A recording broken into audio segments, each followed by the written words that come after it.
Hello friends, अभी हम जो है बहुत ही इंपॉर्टेंट टॉपिक करने वाले हैं और ये है पीरियोडाइजेशन। तो पीरियोडाइजेशन का सबसे पहले हम इसका मीनिंग देख लेते हैं क्या होता है। तो पीरियोडाइजेशन होता है division of time into different period for analysis of literature. तो क्योंकि हम लिटरेचर के कॉन्टेक्स्ट में पढ़ रहे हैं तो हम इसमें देखेंगे कि जो लिटरेचर का एनालिसिस था उसको 4 पीरियड में जो है वो बांटा गया था। तो सबसे पहले जो पीरियड आता है वो है एंशिएंट को वैदिक इरा भी कहते हैं, जो कि 600 AD माना जाता है। तो इसमें जो संस्कृत में जो लिटरेचर लिखा जाता था उसको 2 पार्ट में डिवाइड किया गया था, एक वैदिक और दूसरा लौकिक। अब वैदिक में जो संस्कृत लिटरेचर था उसमें जो वेदास लिखे गए थे, जैसे कि आपको पता है हमारे 4 वेदास थे, ऋग्वेदा, यजुर्वेदा, सामवेदा एंड अथर्ववेदा। वो सब यहाँ पे मेंशन किया, आप लोग थोड़ा बहुत रीड कर लेना। तो फिर इसके बाद जो वेदास थे उनको 4 सेक्शन में डिवाइड किया गया था, संहिता, ब्राह्मणा, अरंक्यास और उपनिषदास। तो इनको हाईलाइट करते हुए आप लोग लिख लेना। फिर नेक्स्ट आ जाता है लौकिक लिटरेचर की, जो कि इसका पार्ट है संस्कृत लिटरेचर का दूसरा पार्ट। तो लौकिक लिटरेचर में क्या आ गया, वो सारे इतिहास से जुड़े हुए इपिक्स लिखे गए, जैसे रामायण और महाभारत। तो रामायण किसने लिखी थी वो भी यहाँ पे जो है वो मेंशन किया हुआ है, और महाभारत के भी जो राइटर हैं वो भी यहाँ पे मेंशन किए हैं। तो इनको आप सब जो है वो रीड कर लेना। इसके बाद और कौन कौन सी चीज़ें जो है वो लिखी गई, जैसे फैबल्स और टेल्स लिखे गए, पंचतंत्र की कहानियाँ इसी काल में लिखी गई। उसके बाद देखो जो तमिल संगम लिटरेचर था इसी काल में लिखा गया। मेन पॉइंट आप लोग लिख लेना। जैन लिटरेचर जो है वो इसी काल में लिखा गया।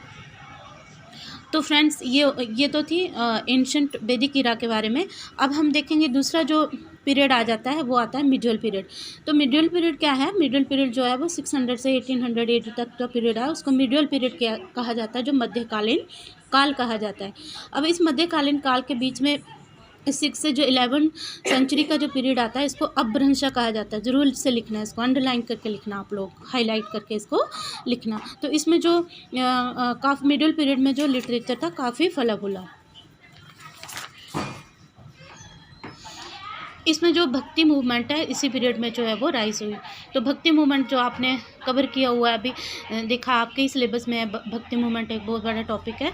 तो इसमें भक्ति मूवमेंट के आपने जो इम्पोर्टेंट राइटर हैं उनको हाईलाइट कर देना है, जैसे कि कबीर जी हैं, मीराबाई, अक्का महादेवी, ललदीद, तुकाराम, बुल्ले शाह। तो इस समय जो है वो बहुत सारे दोहा, वाक, काफ़ी जो है वो लिखे गए। तो वो ये सब जो है वो भक्ति मूवमेंट में लिखे गए थे। तो भक्ति मूवमेंट के क्या फीचर थे वो आपको पता है कि इसमें जो पर्सनल गॉड को एक अपने फ्रेंड की तरह, अपने हस्बैंड की तरह जो है वो मान लिया जाता था, जहाँ अपने बच्चे की तरह उसको मानकर जो है वो उसकी पूजा की जाती थी। जैसे आपने देखा मीराबाई, अक्का महादेवी जो है वो गॉड को अपना हस्बैंड मानती थी, जहाँ अपना मंगेतर मानती थी। तो जो भक्ति मूवमेंट का राइज था वो मिडिवल पीरियड में हुआ। नेक्स्ट पीरियड आता है विच मॉडर्न। तो मॉडर्न पीरियड में क्या है, ये जो पीरियड है ये 1800 से 1947 के बीच का जो पीरियड आता है ये मॉडर्न पीरियड आता है, इसको मॉडर्न पीरियड कहते हैं। तो इसमें क्या हुआ, एक नई जागरूकता आई। देखो ये 4 पॉइंट्स हैं, इनको मैं डिस्कस कर रही हूँ, आप ये याद करके इनको हाईलाइट कर देना, इलाबोरेट कर देना। न्यू अवेकनिंग, इसमें एक नई जागरूकता आई लिटरेचर के थ्रू। फिर रिफॉर्म एंड फ्रीडम, इसी काल में जो है बहुत सारे समाज में सुधार हुए। जैसे आपको पता है कि वो सती प्रथा के अगेंस्ट या कास्ट सिस्टम के अगेंस्ट जो है वो बहुत सारे जो है वो लिटरेचर जो है वो लिखे गए, बहुत सारे सुधार हुए। फ्रीडम हमें इसी दौरान मिली, फ्रीडम स्ट्रगल के लिए भी बहुत सारे लिटरेचर लिखे गए ताकि लोगों को जागरूक किया जाए। दूसरी तरफ जो आता है रोमांटिक एस्थेटिक, तो इसमें जो रोमांटिसिज्म का भी राइज हुआ। फिर सोशलिज्म का भी इसमें राइज हुआ। तो ये आप जो इम्पोर्टेंट पॉइंट्स हैं इनको हाईलाइट करके थोड़ा थोड़ा आप जो है वो एलेबोरेट कर लेना, जितना मैंने आपको बताया। फिर नेक्स्ट पीरियड आता है फ्रेंड्स मॉडर्न। तो मॉडर्न पीरियड जो है, जो मॉडर्न पीरियड जो पोस्ट इंडिपेंडेंस इरा के बाद का जो पीरियड है और 1947 से ऑनवर्ड जो पीरियड है ये भी मॉडर्न पीरियड है। और इस पीरियड में जो है इस पीरियड में भी बहुत सारे लिटरेरी वर्क्स हुए। तो मैं यहाँ पे बताऊँगी आपको कि जैसे दलित लिटरेचर है। दलित लिटरेचर क्या है, जो एक लिटरेचर था जो कास्ट के अगेंस्ट जो है वो लिखा गया था। तो यहाँ पे आप एग्जांपल दे सकते हो कि हमारे जो सोशल रिफॉर्मर थे डॉक्टर अंबेडकर जी ने, तो उन्होंने भी जो है वो वर्क्स लिखे, इसमें उन्होंने जो है वो संविधान बना डाला था इसी काल के बीच में, आपको पता है। दूसरा इसमें बहुत सारे जैसे काला सूरजमुखी, नायिका, नया मार्ग, ये सारे जो है वो दलित वर्क्स थे जो कास्ट सिस्टम के अगेंस्ट जो है वो लिखे गए थे दलित राइटर्स के द्वारा। तो इनको भी हाईलाइट करना। दूसरा आ गया फेमिनिस्ट लिटरेचर।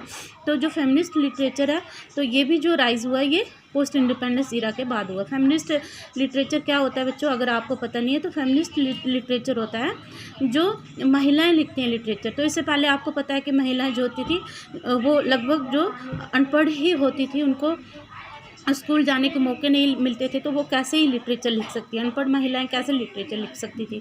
तो जो थोड़ी बहुत पढ़ी लिखी होती थी तो उनको जो है वो लिटरेचर नहीं लिखने दिया जाता था। अगर वो लिखती भी थी तो उसको पब्लिश नहीं होने दिया जाता था, क्योंकि एक पैट्रियार्कल सोसाइटी के घमंड के अगेंस्ट था, तो इसलिए वो उनको नहीं लिखने दिया जाता था। लेकिन जो पोस्ट इंडिपेंडेंस इरा है तो इसके बाद जो है वो बहुत सारी महिलाएं जो है वो लिटरेचर लिखने लगी। तो बहुत सारी महिलाओं को अवार्ड भी मिले हैं इसमें लिटरेचर लिखने के लिए। तो इतनी महिलाएं हैं, इनको देख लेना। आप लोग किसी का नाम याद रख सकते हो तो ज़रूर उनको मेंशन कर देना। तो आई होप आपको ये वीडियो यूज़फुल लगी होगी। तो please like my video and share also. Thank you.